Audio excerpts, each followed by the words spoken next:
ngobrol Nah itu bahwasanya gambaran di kepala lu apa ya bro? Mesti dimunculkan dulu supaya bisa lancar ngomong.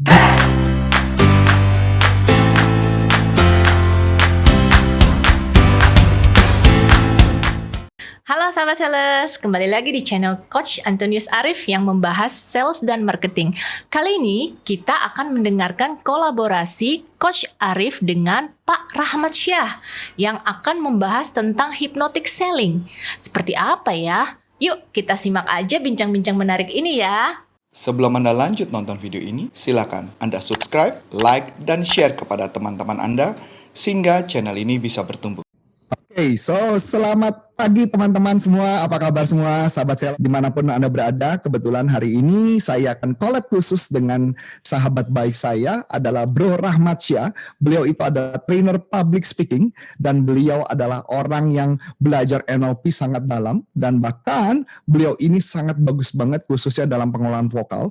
Dan saya kalau bekerja sama dengan beliau khususnya berkaitan dengan vokal, pasti saya akan ajak dia. Nggak ada orang lain yang selama ini yang menurut saya memenuhi standar kualitas yang di atas rata-rata karena suaranya memang keren banget. Dan kebetulan beliau itu juga pernah mengajar di beberapa dunia penjualan. Jadi dunia penjualan dia pernah mengajar khususnya di multi level marketing dan asuransi kalau nggak salah. Nanti kita bisa ngobrol sama dia. Dan salah satu yang sering diutak-atik sama dia pasti adalah vokal. Dan beliau ini adalah orang yang termasuk yang paling sering kalau disuruh mengajar tentang hypnotic selling kalau nggak salah tuh. Nah, kenapa hypnotic selling gitu ya? Karena ini ada rumusnya, karena suara itu sangat memegang peranan penting. Biar nggak lama-lama, mendingan kita ngobrol langsung dengan orangnya tersebut ya. Hai Bro Rahmat, apa kabar Bro? sehat Coach, sehat alhamdulillah. Ya maaf ya bro, sampai gua todong kita karena gua bener-bener ngeliat bahwa jadwal lu sibuk banget. Jadi gua bener-bener terima kasih banget teman-teman sahabat sales pasti ngucapin terima kasih karena lu bersedia memberikan waktu untuk kita ngobrol-ngobrol ini bro. Aku juga thank you banget nih bro seperti ini dan sangat happy lah melakukan hal-hal seperti ini ya. Menyenangkan. Nah bro, ini tadi aku kan sudah ngomong sedikit nih, ada beberapa hal ini kita ngobrol-ngobrol santai aja ya bro ya. Jadi biar teman-teman juga dapat sesuatu manfaat yang menarik. Ini bro, yang aku menjadi hal menarik ya. Kenapa sih seorang sales itu perlu belajar vokal bro? Kenapa nggak mereka cuma sekedar yang penting gue bisa ngomong, gue pinter ngomong kan kayak gitu ya. Katanya kalau kecil udah cerewet gitu ya, itu udah bakal jadi sales. Tapi kalau menurut saya sih nggak begitu ya. Ya mungkin itu adalah salah satu modal dasar. Tetapi ada bagian yang penting saya temukan, orang yang jago ngomong pun belum tentu omsetnya atau tingkat closingnya menjadi tinggi. Bagaimana pandangan lo bro?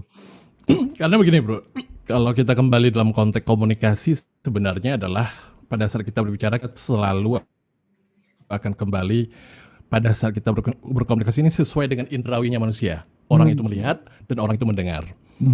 Pada saat orang berbicara pasti yang pertama adalah apa yang dibicarakan. Nah ini seorang sales hal wajib sudah memahami. Tapi ini aja nggak cukup, itu bagaikan. Aku sering buat gambarannya seperti ini.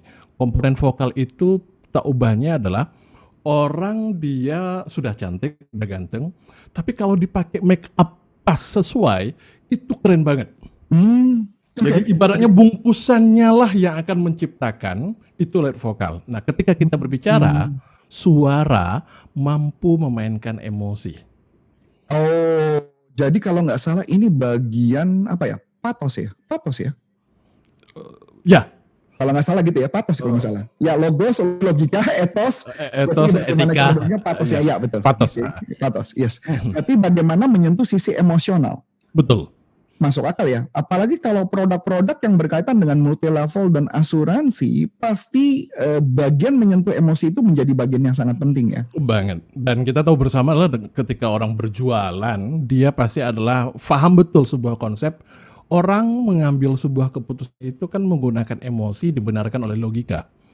Setuju karena faktor keputusan bukanlah di logika, tetapi faktor keputusan adalah emosional. Oke, setuju. Lanjutkan.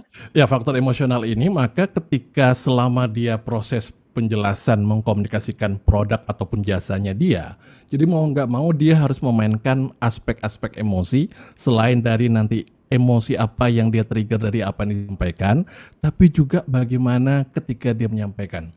Dan hal ini yang di awal adalah orang pasti biasanya senang bertemu. Kalau aku seorang sales itu sudah menjadi standar adalah ketika bertemu dengan siapapun butuh energi, butuh antusiasme bahwasanya aku siap untuk melayani, siap memberikan yang terbaik. Siap melayani, siap Memberikan yang terbaik. melakukan yang terbaik. Memberikan yang terbaik. Oke. So ketika ini juga saya menarik ya, Bro. Mungkin pasti tahu lah ya, Bro Rahmat pasti tahu banget. Itu film apa, The Wolf of the Wall Street. Ya, itu kan yang dimainkan Leonardo DiCaprio. Dia memainkan tokoh benaran nyata adalah Jordan Belfort. Ya, kalau kita lihat orangnya nggak gitu ganteng. Ya, namanya kalau di filmnya si Leonardo DiCaprio pasti ganteng ya. Si trainernya nggak segitu gantengnya. Tetapi bahkan saya menemukan suara dia agak sedikit unik. Sedikit unik yang artinya tidak terlalu bulat, tetapi tingkat penjualan dia melalui telepon yang kata konon menurut film katanya dia menipu apa ya, FBI atau CIA yang luar biasa. So punya pandangan kayak gitu. Aku begitu tahu itu setelah dapat iklan videonya dia gitu. Jadi di Facebook itu dapat iklannya video dia, walaupun di sana ada komentar berbagai macam lah ya. Tapi setelah ketemu asli orangnya, aku jadi ngerti kenapa sampai kemudian Leonardo DiCaprio dalam film tersebut sampai memperagakan sedemikian rupa. Iklan dia sendiri pun itu munculnya memang dari bahasa tubuh dia, dan kemudian ketika dia ngomong kan cenderung dari tenggorokan. Tapi itu gregetan dan antusiasmenya dia itu. Si Jordan Belfortnya itu. Ya. Oke. Jadi di videonya tersebut kan dia ditunjukkan bagaimana dia mengiklankan tentang programnya dia sales yang sudah terbukti berhasil. Dan cara dia menatap di depan kamera itu kayak itu kalau orang umpamanya ada kepala itu kayak mau diambil tuh sama dia. Ekspresi dan kemudian cara ngomong dia tuh betul-betul aku jadi ngerti. Oh, pantas kemudian begitu dalam film. Dan real, aslinya memang begitu orangnya gitu. Karena memang badannya juga besar ya. Badannya besar, tapi pas dia ngomong, aku merasakan, oh ini toh ketika orang melakukan penjualan. Seorang sales yang seperti ini ya, mendominasi tapi bukan menghakimi, mendominasi tapi mengatraktif itu. Efek dari suara yang dia munculkan. Ini menarik sih buat saya ya, karena saya kan pernah ketemu sama Jordan Belfort ya, Bro. Oh, oke. Gue pernah ketemu sama beliau, hanya gue menemukan ada sesuatu yang menarik ya. Aku terus terang tidak pernah memperhatikan mengenai body language-nya. Nah ini jujur aku agak miss di bagian ini nih gitu ya. Yang dimana Bro Rahmat melihat itu, bahwa dia seakan-akan kayak mau kalau perlu kepalanya pun diambil gitu ya. So jadi saya melihat ada sesuatu yang menarik ya. Sebenarnya dia pun melalui telepon pun sebenarnya dia pun menggunakan gerakan tubuh ya, body language. Iya, betul. Dan ini kalau menurutku adalah ini dikuatkan oleh konsepnya Anthony Robbins kan, energy motion. Jadi energy motion pada saat aku ngajar kelas public speaking pun yang aku tangkap ternyata vokal akan sangat mudah keluar ketika tubuhnya dimainkan. Jadi tangan, gregetan dari ekspresi, mulut, kemudian otot-otot bagian wajah dan semuanya digunakan. Itu pas banget. Jadi pada saat ngomong pas banget itu akan dapat gitu. Itu pas banget. Itu beda dengan pas banget. Iya benar sih. Hanya ada tantangannya satu sih. Gerakan apa yang kita lakukan itu apakah akan sesuai dengan konteks kata-kata yang diucapkan. Karena saya temukan, ini saya karena banyak banget ketemu dengan ribuan sales ya, Bro. Aku sering banget menemukan mereka udah bergerak tapi kata-katanya kadang-kadang belum keluar itu ya. Beda sama kita ya, kalau kita mengeluarkan sesuatu, ini kita bicara kita berdua ya. Kalau kita berdua kan setiap menyampaikan sesuatu memang tangan kita bergerak ya, Bro. Iya. Kita ada intonasinya. Tetapi yang saya temukan ada beberapa orang yang bergerak bahkan kata-katanya nggak keluar gitu. Ada tips nggak tuh untuk yang kayak begitu tuh? Kalau kemudian ada kata-kata yang bergerak, ini kalau kata-kata murni kalau menurutku adalah pembendaharaan kata sih. Oh, perbendaharaan kata. Pembendaharaan kata. Ini murni lah pembendaharaan kata. Jam terbang, berapa banyak dia baca, berapa banyak dia dengar dari orang lain, itu kan menjadi database-nya dia gitu. Oh, saya baru nangkep. Jadi kesimpulannya perbendaharaan itu, jadi kalau orang yang memang suka membaca, maka kosakatanya pun akan bertambah. Pasti. Iya benar juga. Saya banyak menemukan sales yang ya kita ya sama-sama orang Indonesia ngomong bahasa Indonesia bisa, tapi ketika mereka berbicara presentasi itu kayak kehabisan kata-kata. Kadang-kadang dia bingung mengkonekkan antara huruf kata-kata satu dengan kata-kata yang lain, dia bingung.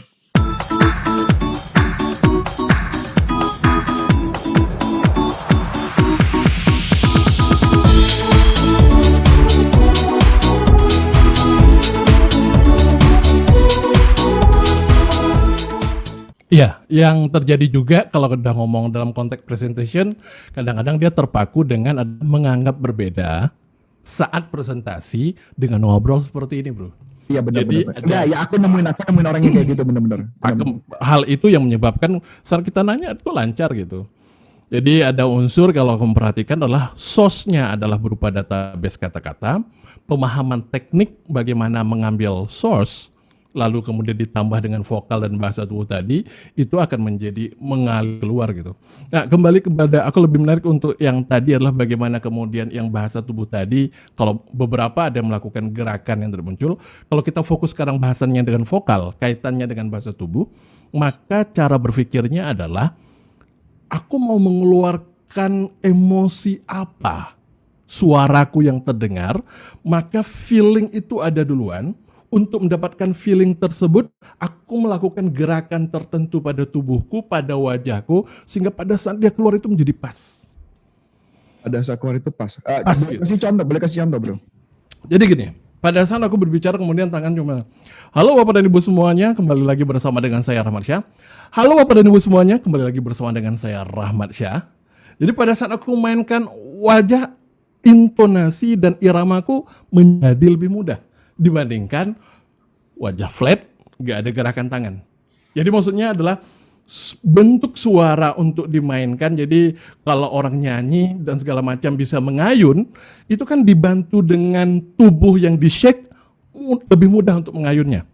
Sama ketika pada saat kita melakukan penawaran, sama halnya pada saat melakukan penawaran ataupun melakukan sebuah penjelasan, ada hal-hal yang barusan ada aksentuasi aku tuh menjadi, itu kan aku bantu pakai tangan bro.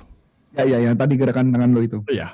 Ya. Hal ini maksud gue adalah, aku mau begitu orang mendengar aksentuasi aku ini semacam maka untuk mendapatkan hal tersebut, pakai bantu gerakan tubuh. Hal seperti ini yang menyebabkan kemudian nanti vokalnya akan jadi seperti itu. Oleh sebab itulah, pada saat berbicara, kalau aku memang membuat orang menjadi lebih tenang, aku pun juga perlu dalam keadaan tenang. Oke. Aku masih penasaran satu sih bro. Ini yang aku temukan di lapangan ya bro. Jadi gue ketemukan di lapangan, kayaknya menurut gue menarik nih. Karena saya sendiri pun nggak pernah bisa menemukan apa solusi yang tepat. Karena saya di YouTube channel kita ini, itu juga ada yang pertanyaan yang sama bro. Yang menurutku banyak yang mereka tidak bisa presentasi. Tidak bisa presentasi maksudnya tidak bisa memverbalisasi kata-kata kalimat yang muncul. Karena saya juga menemukan hal yang sama, ada beberapa orang yang mengalami kesulitan, bahkan saya sampai ngedrill mereka tiap hari untuk melakukan berbicara sesuatu. Dia tahu maksudnya, tetapi nggak bisa dikeluarkan, nggak bisa apa ya kalimatnya? Kayak perbendarannya kurang ya. Emang rumusnya apakah rumusnya memang cuma hanya membaca buku, nggak ada rumus lain? Yang pengalamanku pribadi nih ya. Ya. Ini pengalaman pribadiku. Ya. Yang pertama adalah syarat mutlak adalah pembendaran kata. Itu di source. Yang kedua, karena ini persoalan bagaimana memverbalkan, maka ada hal yang menurutku perlu difahami, yakni tentang konteks. Di dalam konteks itu ada muatan yang namanya nanti teknik. Oke. Nah, di teknik inilah saat dia menyadari tentang hukum kaidah dalam memverbalkan, sebenarnya nggak akan jauh-jauh dari 5W1H. Oke. Nah, kemudian 5W1H ini dia perlu disesuaikan, saya mau menginformatif, saya atau mengedukasi, atau mau mempersuasi, maka urut-urutannya akan menjadi berbeda. Itu yang pertama. Kemudian pada saat mau menyampaikan, dia itu harus konkret di kepalanya, itu semacam sebuah gambaran terlebih dahulu. Aku sering mengatakan begini, yang terpikir olehmu bendanya seperti apa? Konsepnya itu seperti apa? Apakah dia bulat, apakah dia kotak, apakah dia lonjong. Sebelum bicara, itu dulu harus ada di kepala. Contoh bro. Ini menarik. Contoh nih. gini. Ini menarik nih. Contoh gini, ya. Ketika ada orang mempresentasikan bahwasannya dia mau mengusulkan di lembaganya, katakanlah di lembaga tersebut kemudian semacam pameran virtual ataupun showbiz virtual. Ya. Nah, kalimat showbiz virtual ini belum utuh, bro. Oh iya, betul, belum. Ya kan? Nah, Ya, masih imajinatifnya. Masih imajinatif. Nah, ya. maka yang aku maksud itu adalah pada saat aku mengatakan ini adalah virtual, maka di sana aku harus punya langsung gambaran bentuknya konferen, bentuknya web based, ataupun bentuknya berupa apps. Jadi di kepala aku itu harus ada duluan kan bentuk kalimat keterangannya kan acaranya virtual. Maka pada saat aku akan menjelaskan bagaimana menggambarkan, aku harus langsung dapat terlebih dahulu virtual dan kemudian bayangan ini web based, ini apps, atau ini kemudian secara konferen. Sehingga pada saat aku mau ngomong ini virtual dan bentuk konferen, imajinasi aku itu aku lock, aku kunci hal-hal berhubungan dengan konferen. Apakah nanti larinya ke Zoom, apakah larinya nanti kepada Microsoft Teams dan segala macam.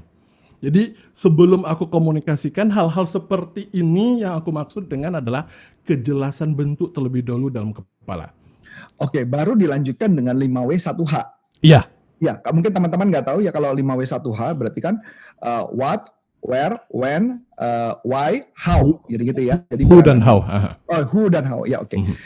Jadi aku udah mulai nangkap sekarang. Jadi kesimpulannya, karena memang saya temukan banyak para sales yang hanya menghafal skrip, yang dia mungkin di kepalanya pun tidak ada gambar.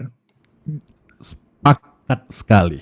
Betul ya? Sepakat sekali. Jadi Sepakat kalau sekali. misalkan kita anggaplah kita perusahaan kartu kredit, kita mau menawarkan kartu kredit, dia harus membayangkan benefitnya dulu di kepalanya dia.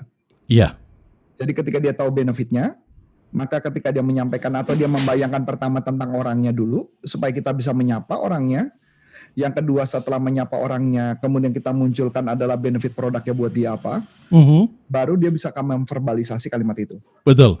Yang aku sampaikan tadi konteksnya di situlah, bro. Di benefit tadi konteksnya ketika kapan? Pembeliankah? Travelingkah? Yes. Nah, itu sudah. Iya. Dia harus memverbalisasi mengimajinasikan di kepalanya. Nah, konsep ini aku dapat sebenarnya dari Chris Anderson yang punya TEDx. Dia itu bagus banget mengatakan sebenarnya pada yang dikatakan idea itu, ini metafor yang dia buat gambaran.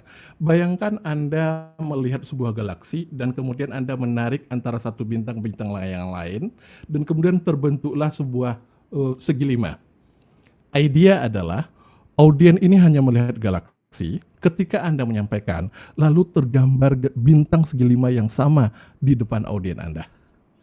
That is idea. Ketika Anda tidak jelas bintangnya seperti apa, maka yang akan tersampaikan buyar di kepala pendengar. This is good. Yes.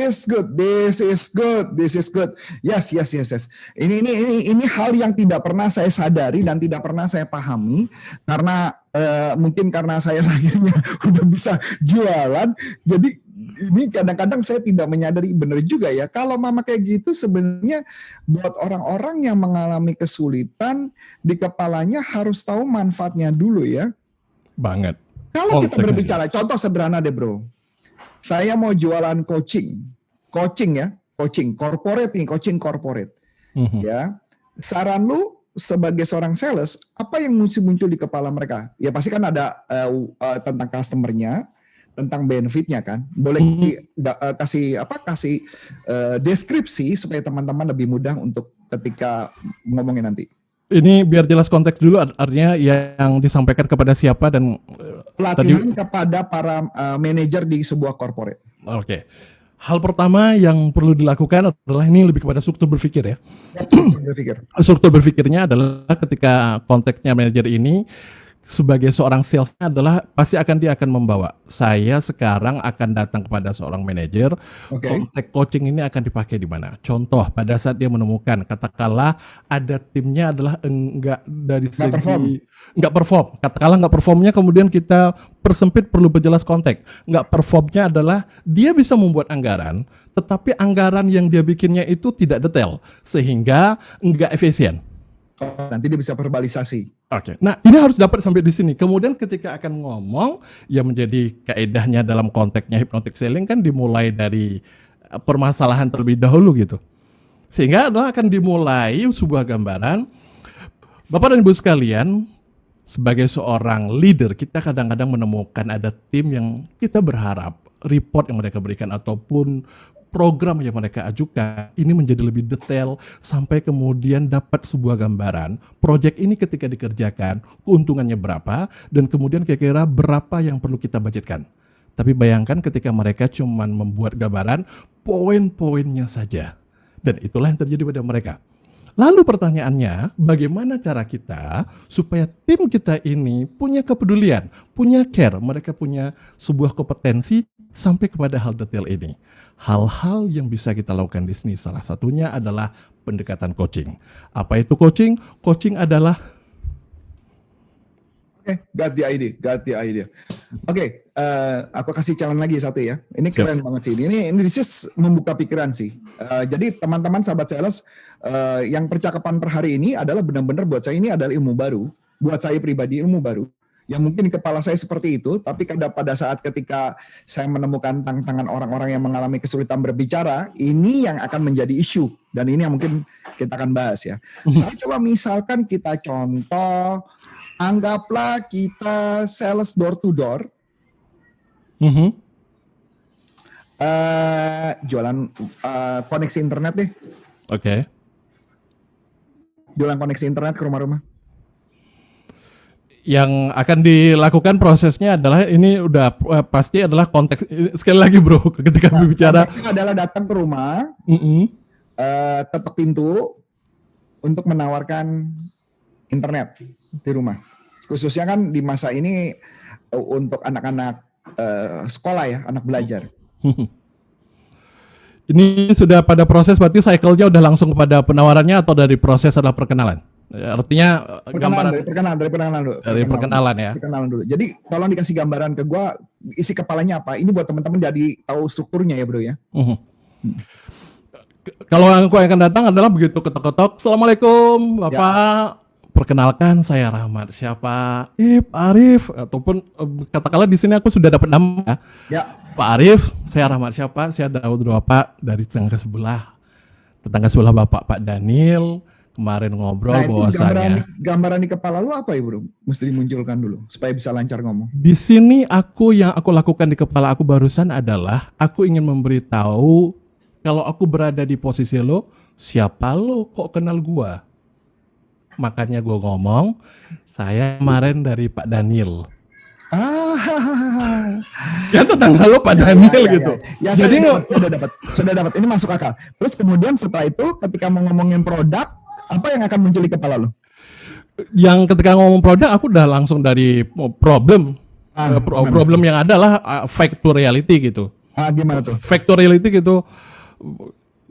Informasi sebelah bahwasanya lah udah dapat tadi adalah yang bisa disampaikan yang sebelah tadi, case-nya itu akan kubawa. Jadi contohnya, jadi case dari sebelah itu kan biasanya sama tetangga tuh ngobrol. Jadi yang akan aku bawa adalah kemarin saya ngobrol dengan Pak Daniel. Pak Daniel itu salah satu customer saya Pak. Ya. Bahwasanya Pak Arif juga kepingin nih anak-anak lagi sekolah pakai data kuota habis banyak gitu. Bahkan kadang-kadang konsumsinya itu sampai 700.000 gitu. Saya dengar begitu Pak, dan kemudian Pak Daniel menyarankan saya untuk menyampaikan kepada Bapak bahwasanya Oke. Got the idea. fact-nya itu adalah bahwasanya ya sesama tetangga kadang-kadang kan sering ngobrol dan isu ya seandainya fact enggak, saya nggak pernah ngobrol. Oh begitu Pak, berarti kemarin cuma ngomong obrolan aja gitu. Ngomong-ngomong Pak, sekarang ini sudah pakai. Ya, thank you bro. Ini this is good things gitu ya, karena Ini akan ngebantu para sales khususnya untuk mengeluarkan idenya, isi kepalanya ya. Nanti teman-teman bagi yang Anda pengen nonton YouTube-nya Rahmatsya, Bro Rahmatsya, Anda bisa nanti ada linknya di bawah gitu ya. Ada link di bawah, nanti tinggal Anda masuk aja ke YouTube-nya karena pasti ngebantu banget. Beliau ini keren banget ya. Nah, gini Bro. Untuk saya mau ngebahas ini kan dari topik kita kan jadi ada 2 topik ya bro yang mau dibahas nih bro. Nah satu lagi bro yang aku mau bahas ini kayaknya tadi aku menarik sih bro. Kita bicara mengenai telepon bro.